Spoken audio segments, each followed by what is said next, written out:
sunt la limită. Dacă fac o mișcare greșită, iau apă la șoșoni, a plecat cu ea ușor așa.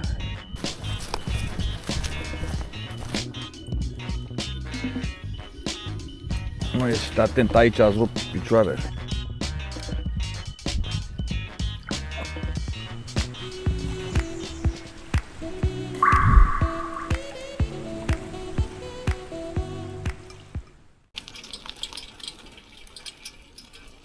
Vă salut, cormoranilor, și bine ați venit la o plimbare bine meritată cu bicicleta. După cât se vede, încă mai avem zăpadă, o vreme foarte ciudată și astăzi este ultima zi când vom putea pescui înainte să înceapă prohibiție. Va urma o perioadă grea pentru noi, dar ne vom regla cu bălțile private. Ce să facem? Fericirea patronilor de bălți, această prohibiție. Momentan pedalăm, după care vom căuta un loc să vedem dacă reușim să activăm ceva pește. Nici nu știu exact, ca de fiecare dată, la ce să pescuiesc. Ori staționar, ori la o ștucă. Bibanul și șalău nu ne e permis, dar o ștucă ar fi binevenită, să vedem.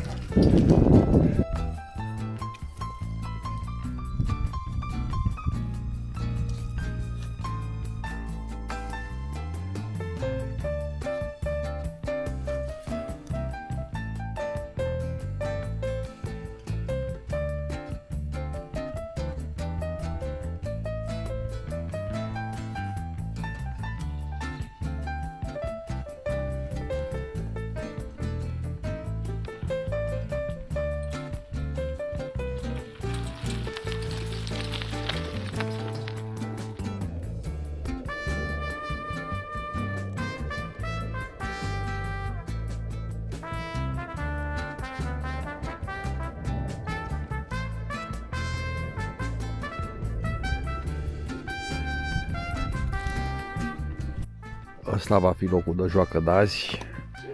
Abia ce m-am așezat, sunt la limită. Dacă fac o mișcare greșită, iau apă la șoșoni.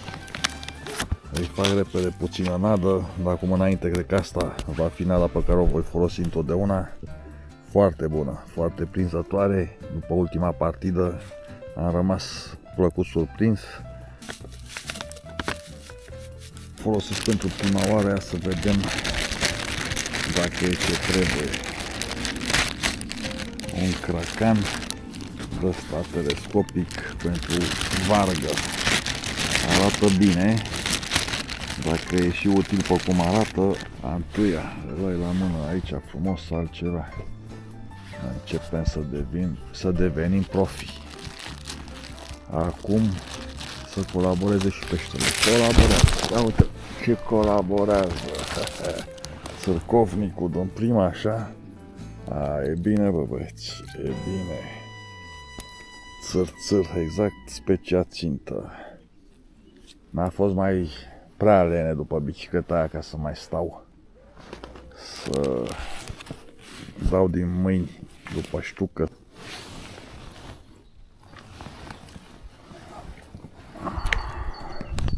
Hai că mă cam chinuie clăcanul ăsta, cu ea stânga-dreapta, e pământul foarte moale. Și o ia stânga-dreapta. Văd că s-a activat peștele și după frigul ăsta e bine. Funcționează nada, bă, băieți, asta e treaba. Am doi colegi aici, și unul în stânga și unul în dreapta. N-au văzut o trăsătură de o jumătate de oră. Și eu nici bine am venit și ați văzut. Hai că a plecat cu ea ușor așa.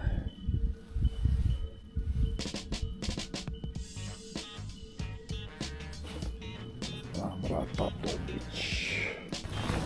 Da. Ce, n-ai viermuși? Stai așa că dacă nu ești atent aici, ați rupt picioarele.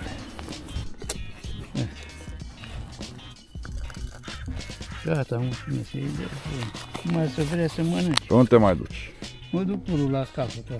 Aici văd că nu merge, îmi dă și cu pâine, nu vrea.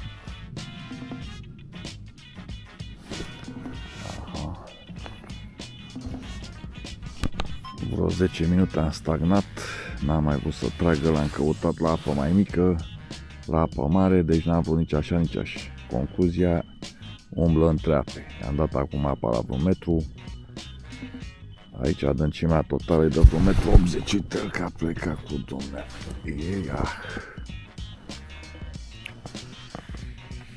E bun suportul ăsta, e altceva. Bine, trebuia să mi-l pun în dreapta aici să... Da, nu mai mult acum. Bine că am găsit o poziție cât de cât acceptabilă.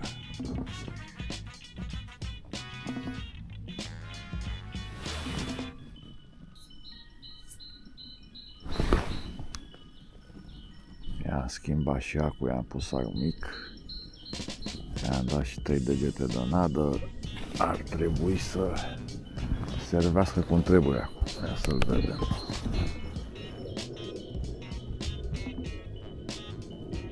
Că deja au trecut 20 de minute și am doar 2 peștișori.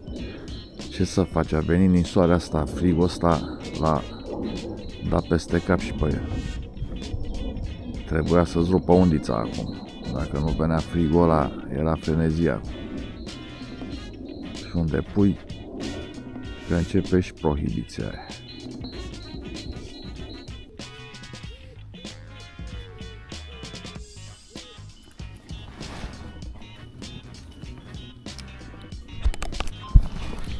S-a dus.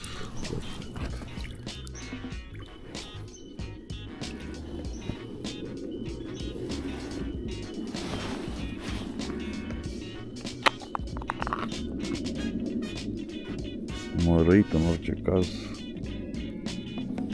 de că înroși de el.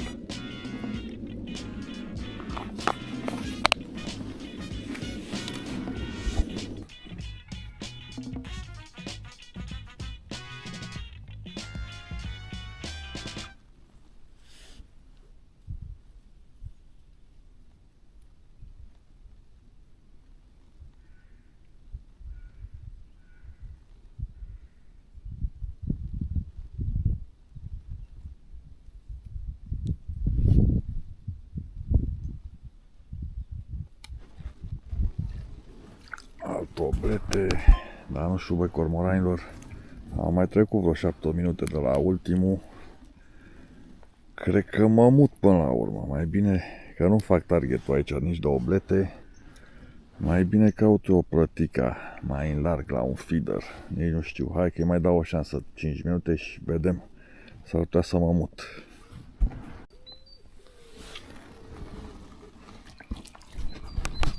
Da.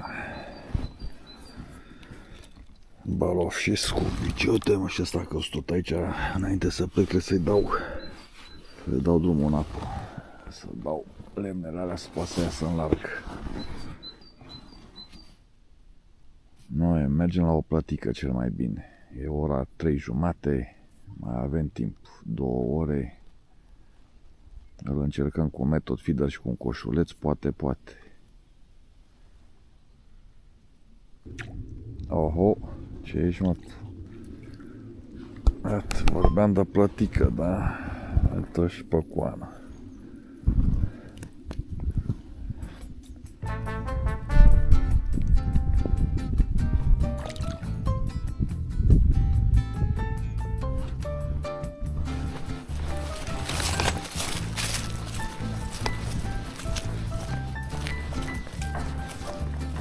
A, uitați ce loc frumos. Să tot pescuiește aici. Uite, avem și niște barcangi la spinning. Aici ne instaurăm.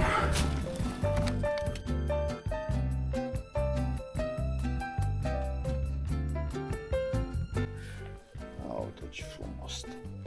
Meserii, ei.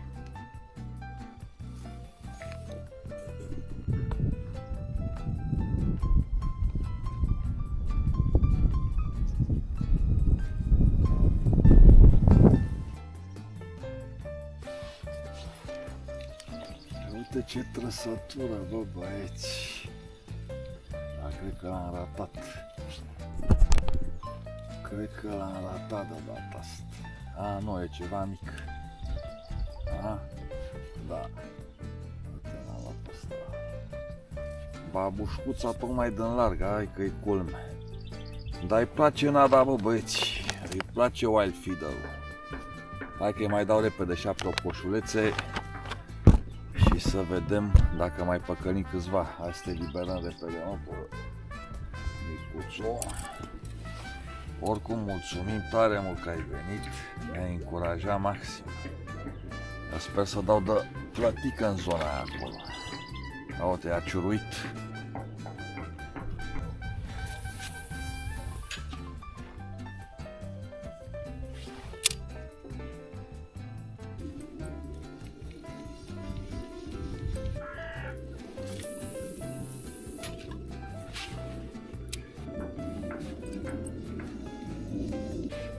Hai, poate țintim și noi câteva plătici din alea mari. Dacă tot începe prohibiția, chiar n-am mâncat pe anul ăsta plătică mare. Bine, când zic mare, nu vă gândiți că mă refer la plătică de 2-3 kg. Plătică la 30 de centimetri, 300-400 de grame bucată. 3 viermuși îi ajung. Hai, prieten, așa este.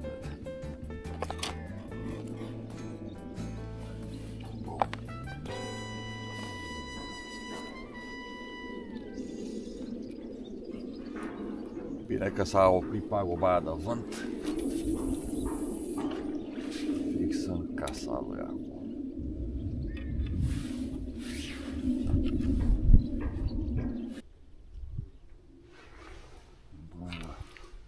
Ia uite-l. Se putea să mă astâmpăr eu și să nu arunc și o undiță. Iată. La undicioară.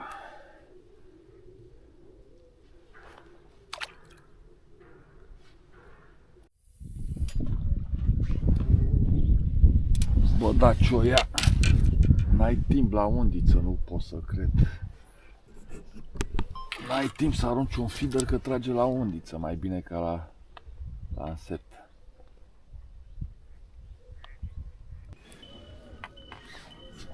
Mai e cât o trăsătură la undiță, dar nu știu ce se întâmplă cu feederul ăsta. La Sochi vremea asta, că sigur dacă nu venea ninsoarea asta și frigul ăsta, sigur trebuia să fie și în larg acolo activitate. După ce că începe amarul ăsta de prohibiție, s-a mai stricat și vremea. Vorba domnului Viorel e dintr-un an. Începe primăvara, se bagă prohibiția, după aia se ridică prohibiția, începe țânțărimea aia și canicula. Toamna ai și tu o oază de 2 luni, dacă ai norocul de vreme bună, că sunt ani în care nici nu poți să te apropii de Dunăre. Ia să vedem că mă încearcă pe feeder. Acum trage și la undiță, ca să vezi și tu. Incredibil. Stai 10 minute degeaba, după care trage la ambele. Dar abia și se mai încălzească un pic să ies la niște partide de vargă pe cărășoi de aia frumoși. Foarte relaxant și pescuitul la caras, la undiță. Pescuitul simplu, ca în copilărie, e cel mai relaxant. Trebuie să vă recunosc că mă cam oftic un pic cu prohibiția asta care începe, că nu ne-a permis vremea asta. N-am avut și eu nicio partidă la ștucă, n-am avut la clan. Erau atâtea de făcut și a început prohibiție. Ce să faci?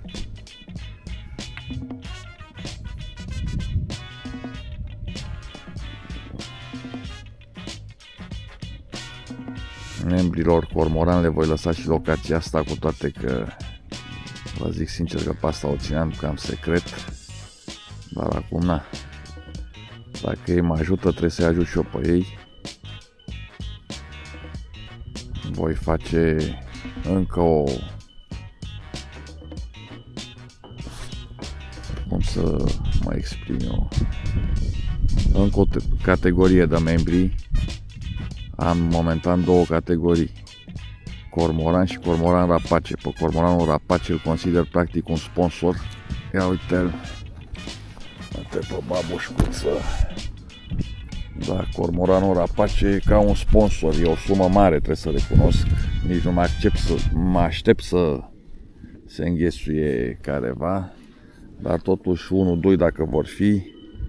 Beneficiile vor fi că vor afla absolut toate locațiile. Să mă înțelegeți și cu locațiile astea. Nu vreau să mă îmbogățesc. V-am zis, toți banii îi voi dona. Chiar o să vă arăt, am duba plină de saci de boabe. Nu vreau să fac vreo afacere să credeți că mă îmbogățesc, dar nu vreau totodată anumite locații nici să le dau miilor de oameni. Așa măcar știu că membrii și sunt mult mai puțini. Ca idee am 14 membri cormorani. Vă mulțumesc fiecăruia în parte. M-a ajutat și pe mine, mă motivați. Plus asta, la rândul meu, ajut și eu animăluțele astea nevoiașe. Și vreau să zic de membru cormoran rapace. V-am zis toate locațiile. Până la urmă să dau câtorva persoane nu e o tragedie să dau aceste locații. Cât de secret aș vrea să le țin. Și de asemenea vor merge cu mine la pescuit în locuri doar de mine știute. Vom face ca o gașcă. Dunărea, de-abia aștept să o mai cutreier și s-ar putea să mergem până la urmă și pe de când tot zic să ajung în delta. Uite că n-am mai ajuns. Totuși poate la Scrumbie. Ținând cont că la Scrumbie o să avem voie, ar trebui să ne reprofilăm pe Scrumbie asta în perioada prohibiției. Să vedem dacă se activează. Deja știu că în delta se prinde Scrumbie bine la plase, pescuit comercial. Nu vă mai zic ce aș mânca și eu 2 scrumbii, că îmi plouă în gură, nici nu mai pot să vorbesc. Chiar așa, să dau mâine o fugă în piață la obor să vedem dacă a apărut.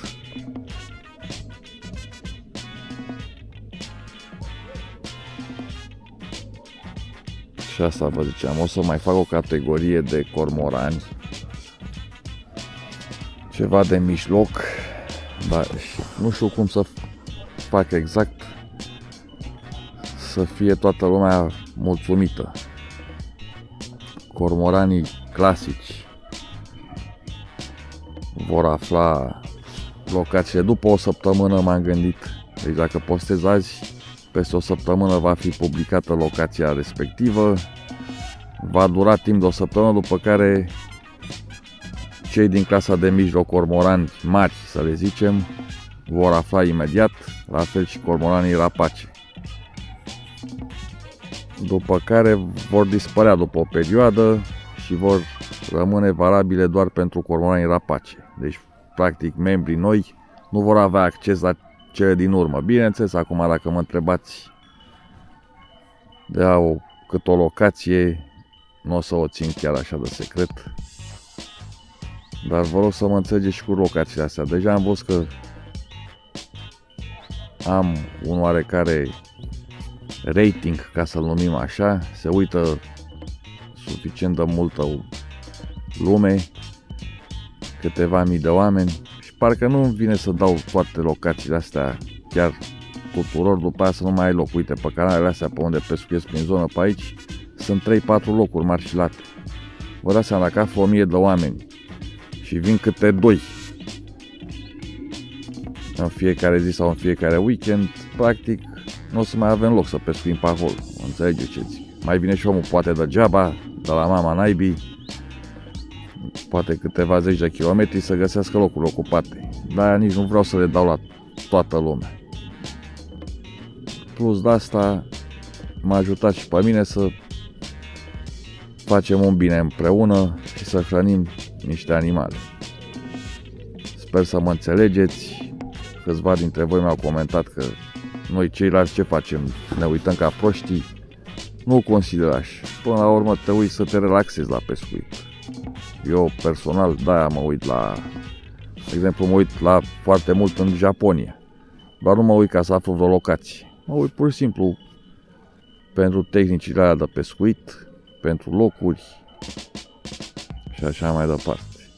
Hai să vedem ce facem și cu partida de azi, că trebuie să vă zic sincer că am înghețat deja.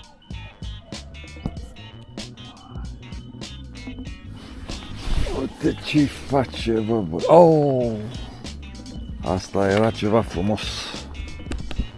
Schimbam și o viermi la feeder, că i-a ciuruit, dar cu toate astea de-abia am văzut două trăsături anemice. Înseamnă că pe vad acolo avem pește mic.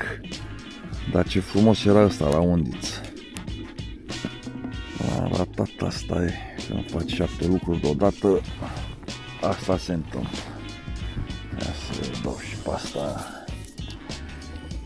Bine că s-a mai oprit pagoba asta de vânt. Și așa m-a luat frigul. Mai bătea și vântul, nu mai rezistam. Dar așa mai îi dau o șansă.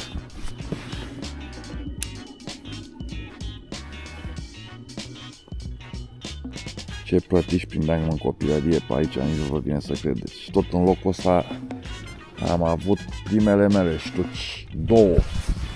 Am venit cu un twister de la Relax, un shot din acela, lansare ștucă. Am mai lansat de 2 ori, a 3-a sau a 4-a oară am scăpat ceva imens, nu știu ce era, mare rău de tot. Am mai insistat de câteva ori, am mai prins una, ștuci mari. Partida mea cea mai memorabilă, ca să zic așa, mai ales că eram copil, să prins 2 ștuci așa una după alta mari și să mai scap și un pește mare, a fost ceea ce mi-a băgat microbul cu spinning-ul.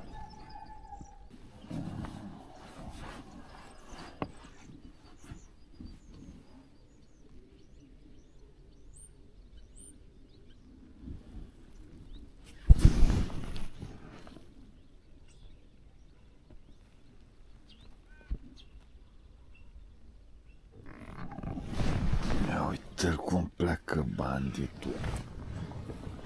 Iată ce roșioară frumoasă.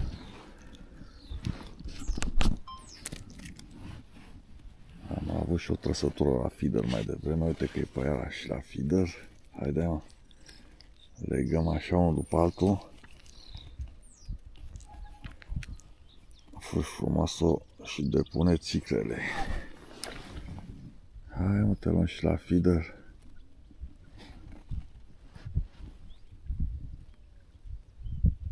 După trăsătură nu pare a fi propătică de aia mare, dar nu poți să știi niciodată.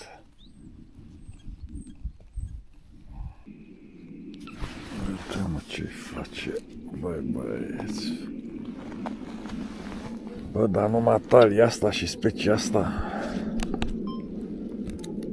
Tot e bine că ne ține companie, nu ne plictisim total. E clar, e prea rece apa încă în larg, de-aia nu prea vrea e la feeder. Hai, mai iau, mă. Uite ce face, haide, nu te sfii.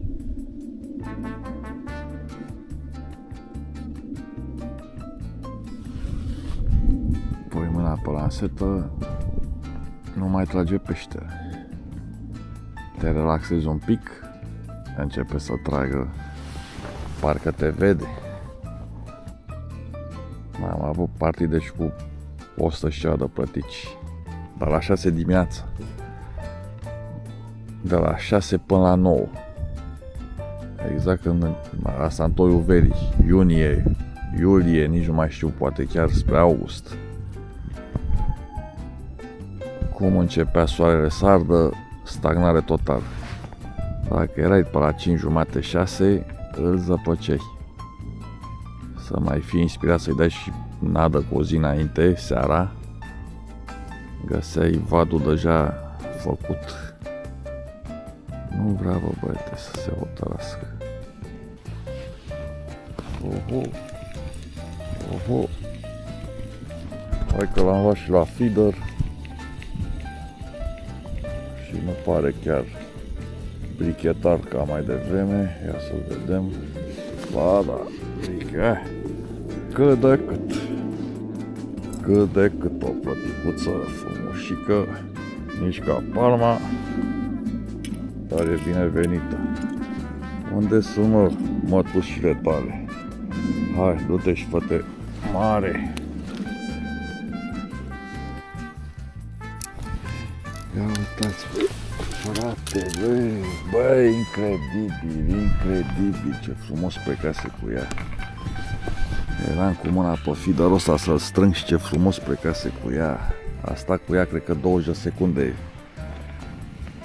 Am și acum mic, i-am pus sac de la mic de oblete și cred că de-aia am ratat.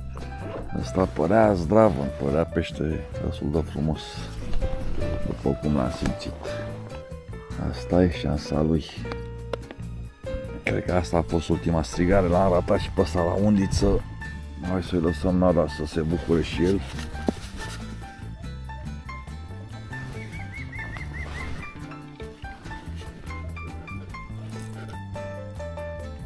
Și pe ziua de azi ne mulțumim cu leurdă și ciuperci. Domnilor cormorani, vă mulțumesc tare mult ca de fiecare dată pentru vizionare. Dacă sunteți curioși, voi lăsa filmări separate și cu locația de azi pentru membrii. Până data viitoare, domnilor, să ne vedem sănătoși, fire întinse.